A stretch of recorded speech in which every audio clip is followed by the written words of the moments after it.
In this video, we're going to be taking some notes on normal distributions, and we're going to be calculating areas specifically using z-tables. All right, so finding the area under a normal curve. Areas can be found under a normal curve by using the empirical rule, which was that 68, 95, 99.7% rule. If the areas are bounded at places where an exact standard deviation occurs. So this is a nice fast generalization type of thing. But areas that are not bounded at specific standard deviation units can be found by using a z-table. So you have a z-table, your z-table and a formula sheet. So this is your z-table and you have it in your packets. And this is the Algebra 2 formula sheet. And it tells you right in the middle, it has the statistics formulas. And it says, given that x represents the element of the data set, mu represents the mean of the data set, sigma represents the standard deviation of the data set, then a z-score is found by using this formula, where we take the element that we're looking for, subtract the mean, and then divide by the standard deviation.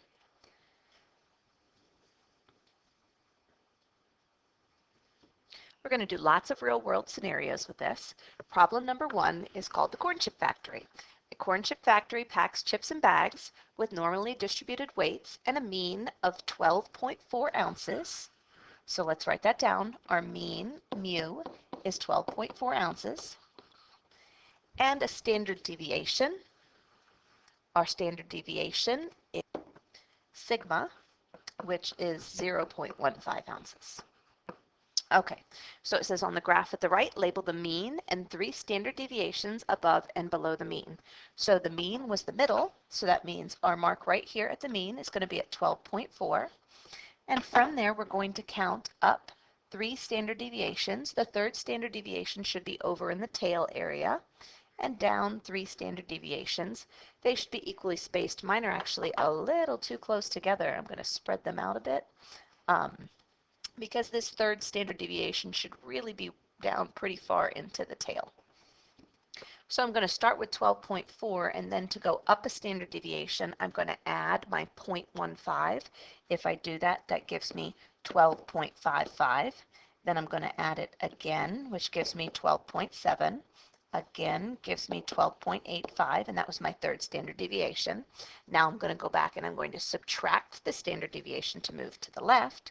So my next one down, 1 standard deviation under, would be 12.25. Subtract again, gives me 12.1. Subtract again, gives me 11.95. So according to our rules, for our empirical rules, we know that 99.7% of the bags of chips are between this 11.95 and the 12.85 ounces. All right. So it says in number 2, shade the region that indicates the percentage of bags that contain less than 12.64 ounces. Well, 12.64 ounces wasn't on my graph here, but it would be somewhere about here-ish, between the 12.55 and the 2.7. So this is where I'm going to put 12.64. And I want, from here, it says less than that. So less than that would be all of this over here to the left. So if I want to calculate any probabilities in this region, I can't do it using my empirical rule because it doesn't land on one of my nice standard deviation marks.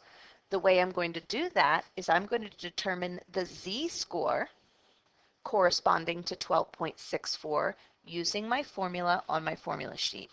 So I'm looking for the z-score, and I'm going to plug in. What goes here is the thing I'm looking for, which is the 12.64 ounce bag of chips. And then the next thing was the mean. That's going to get subtracted. The mean is 12.4 ounces.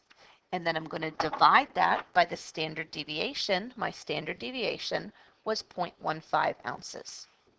I can do this on my calculator. I just need to be sure I put parentheses around the top of the fraction. And the answer I got was 1.6. This is a positive z-score. I like to double check in the end. A positive z-score tells me I'm above average, and I can tell based on my weight of my chips I should be above average. If you don't get that, then you've subtracted wrong or done something else wrong. Okay, so I'm going to scroll down a bit here. It says, using the standard normal probabilities table, that's the big mathematical table we have, find the area associated with the z-score obtained in number 3 and interpret your result. I can't have a separate set of tables for corn chips and Cheetos and all sorts of things. So by doing this z-score, I can put everything on the same table. So let's take a look at our table for a second here. You notice my table has two parts. First of all, up at the top, it shows you the area that's always shaded is on the left. The left side of the table, all of these z-scores are negative z-scores. And you can see the z-scores come right down here from a negative 3.4 all the way down to 0, which would be right on average. And on the right side of my paper, these are my positive z-scores. My table doesn't go on forever because by the time you get above a z-score of a 3.4 or below a z-score of negative 3.4, you have virtually a probability of almost 0. It's just not going to happen. Okay, so we were looking for the probability of a z-score.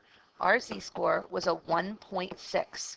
So on my table, I need to be on the positive side of the table, so the right side of the piece of paper. I look down until I find 1.6. So this is the 1.6 row right here. The reason there's so many entries is because I could have a second decimal place. If my number was 1.60, it's this value right here, which is the answer that I want. I want a probability of 0.9452. If I had a z-score of 1.61, I would be the second number.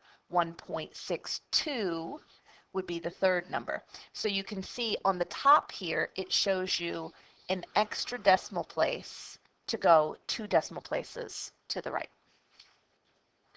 So what I got from my z-table was 0.9452. So that's my answer. What is the probability? And the way I can write this, I can say the probability that my z-score is less than 1.6, which is what I had.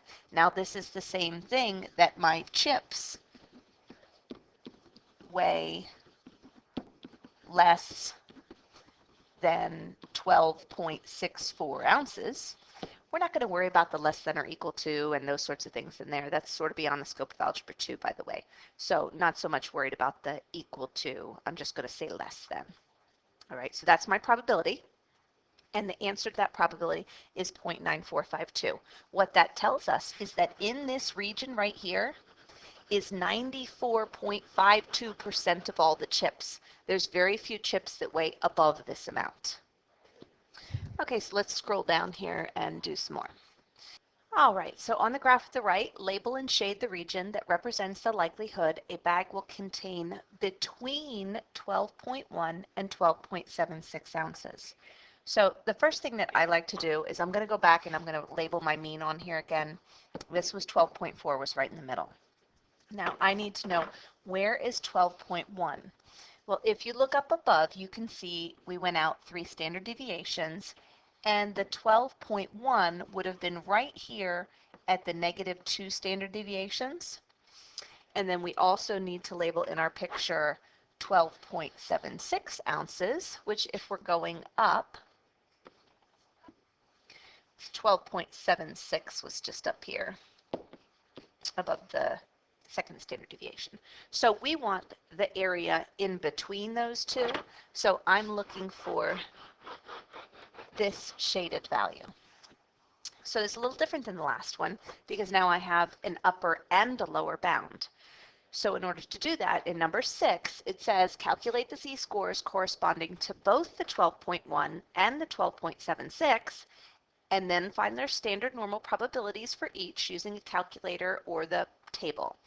We're not going to use a calculator. The keystrokes are kind of cumbersome to remember, and the table works quite nicely. So that's what we'll work with.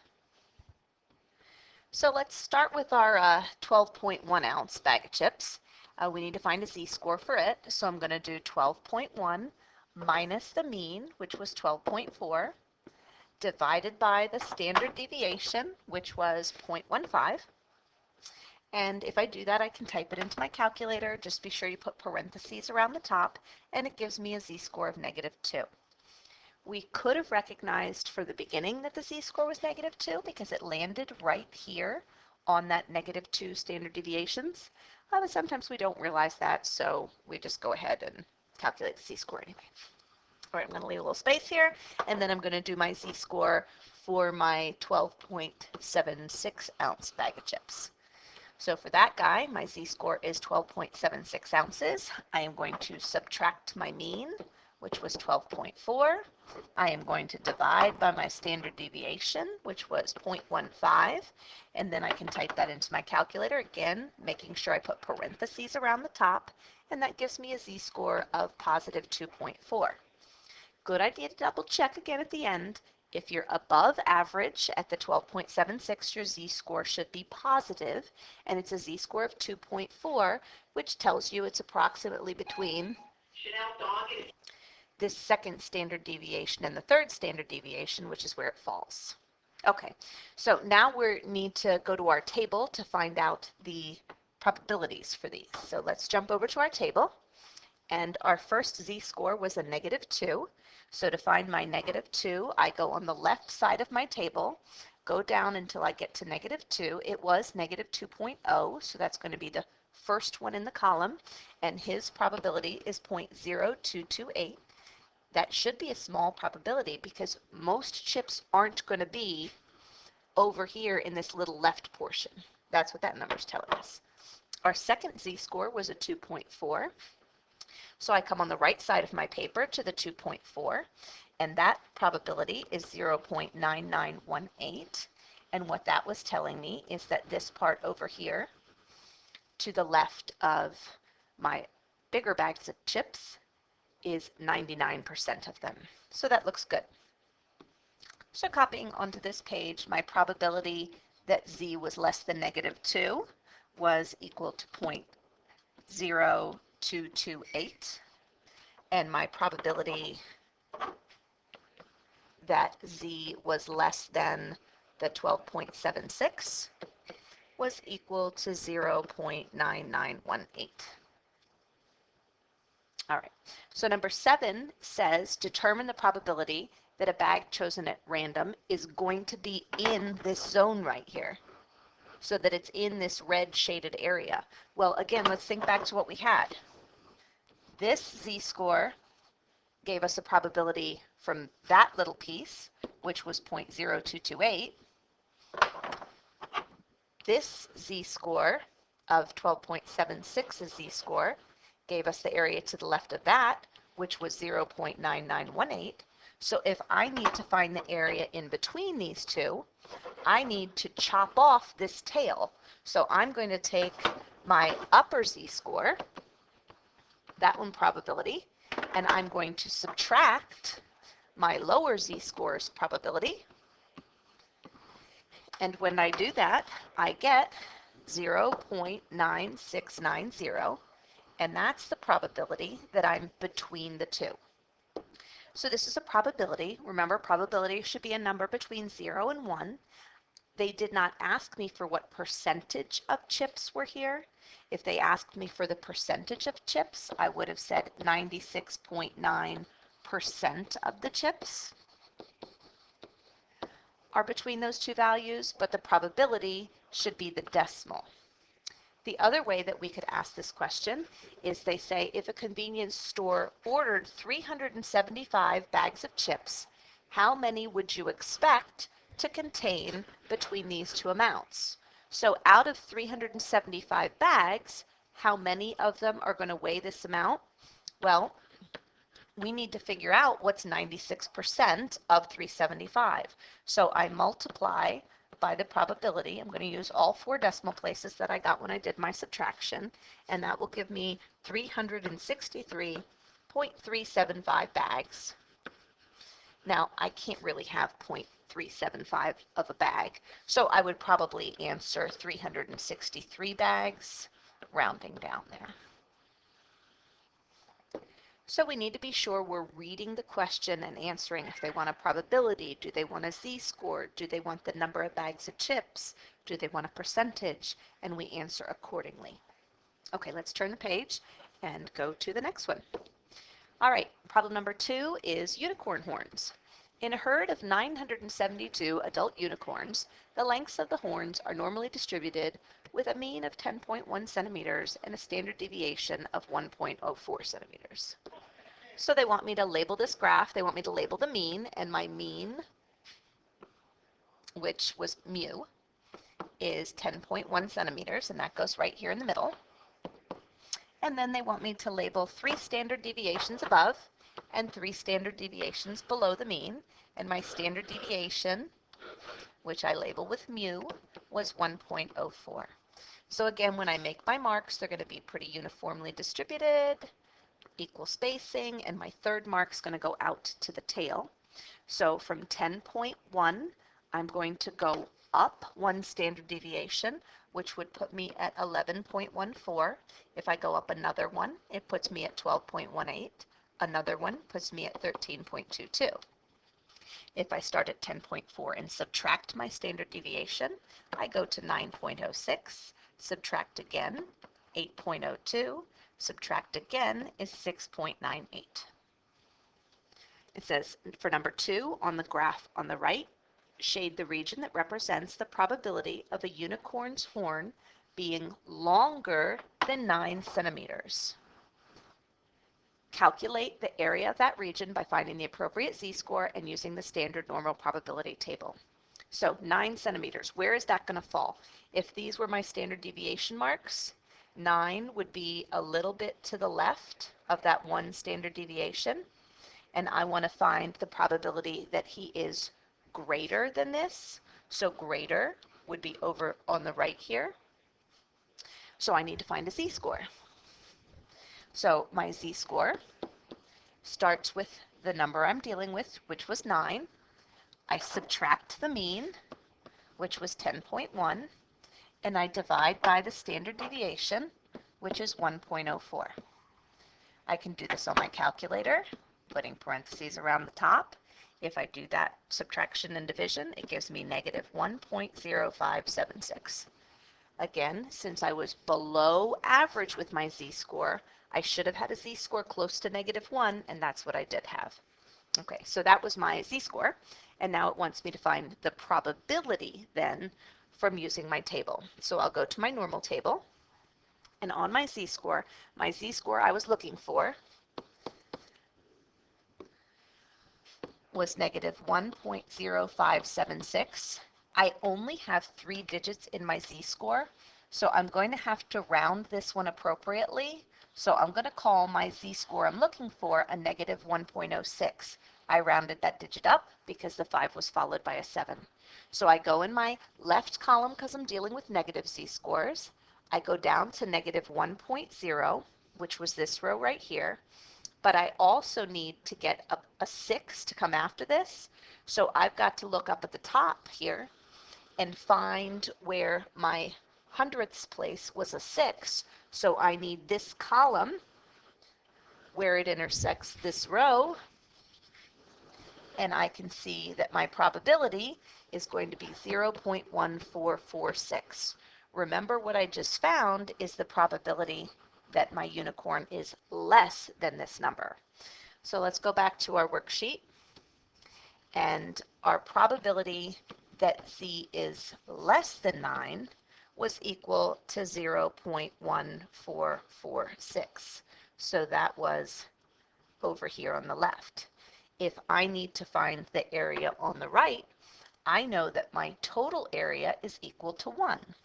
So the probability that z is greater than 9 is going to be 1 minus the probability that my unicorn's horn, sorry, not my z, but my x, is less than 9.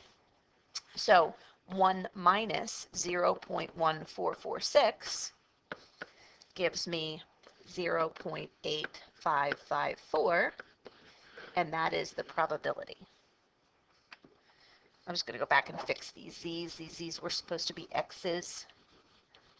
So because I dealt with 9. If I wanted z, I should have had a negative 1.06 in there. Sorry, there's another one, an x. Okay, let's scroll down to the next part. It says, what is the probability that the unicorn's horn is longer than 9 centimeters? Sorry, that's what we just found out. I just wrote it in the wrong spot. Part B says, how many unicorns have a horn that's longer than 9 centimeters? So remember, how many unicorns did we have in the first place? Well, up at the top, they told us that we had 972 unicorns, and that we're trying to find 85-ish% of them. So if I multiply 972 times my probability, that gives me 831.4488.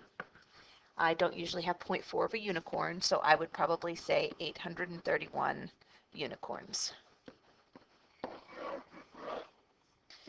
Okay, I'm going to scroll down to get the whole rest of this on the worksheet here.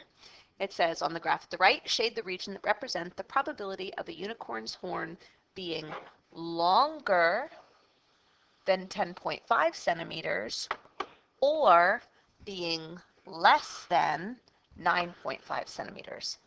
So let's go back here and put our average, which was 10.1.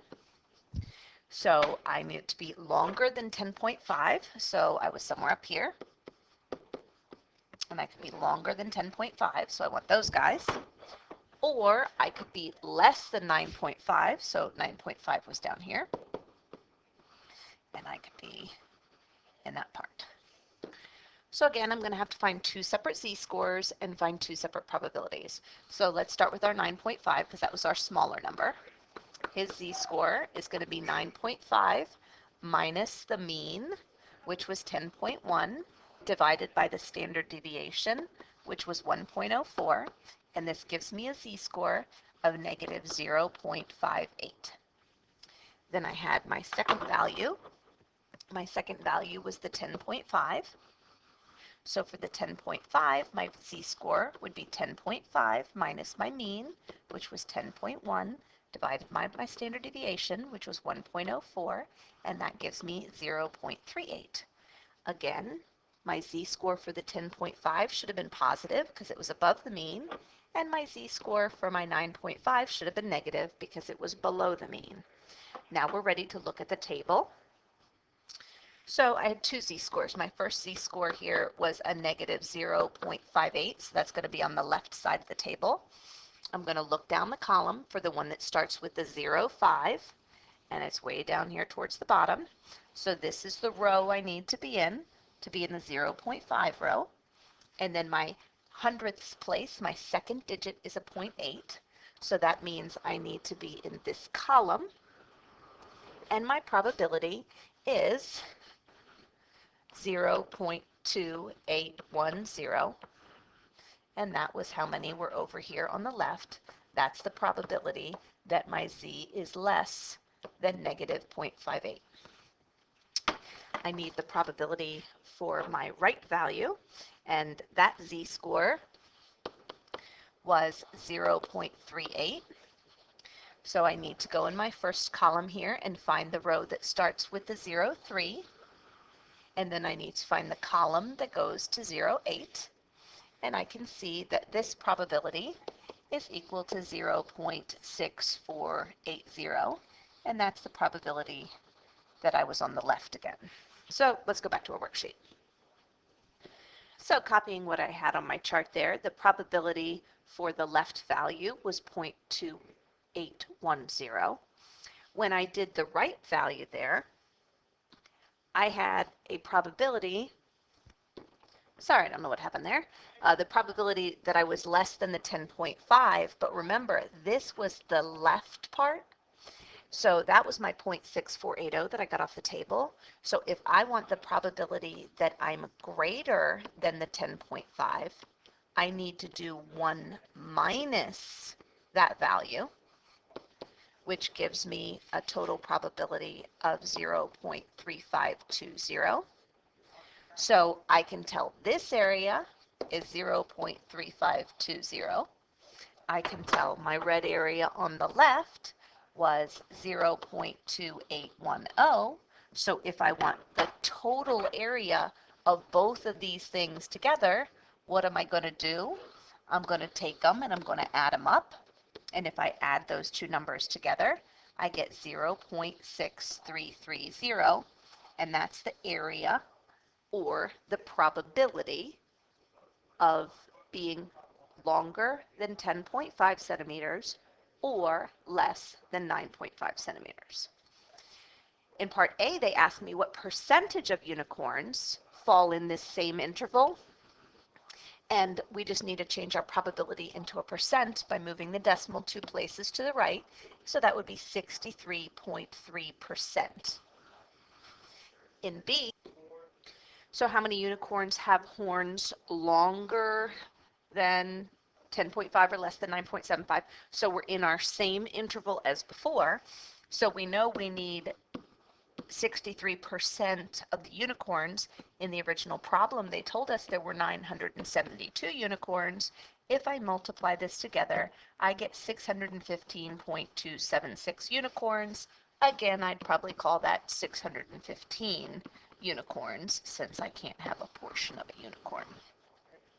All right, one last question here. In order for a unicorn to be in the parade, her horn must be in the 75th percentile. That means that 75% of the unicorns must have horns that are shorter than hers. On the graph at the right, shade the region representing this area and determine the value associated with the 75th percentile. I'm going to just scoot up here a bit. All right, so we realized this was average right here in the middle. So 50% would be right here. That's the 50th percentile. So the 75th percentile is going to be somewhere up here. So what I need to happen is I need my probability to be equal to 0.75. So I'm working backwards. So I need to go to my z table and I need to find where the probability is 0.75. On the left side of my table, all of my probabilities are going to be less than half. So I'm going to need to come over here onto the right side of the table so that I can be greater than a half. You can see here's my half, and as I come down here, okay, now I'm getting in the 0.7 area. These are 0.72s, and as I go to the right, my probabilities get a little bit bigger.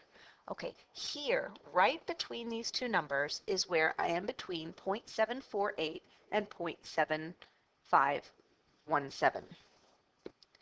So if I want to guarantee, I should probably take the bigger value, which means that my z-score for this unicorn needs to be a 0.68. So if I go back to my worksheet, I know that that z-score needs to be a 0.068.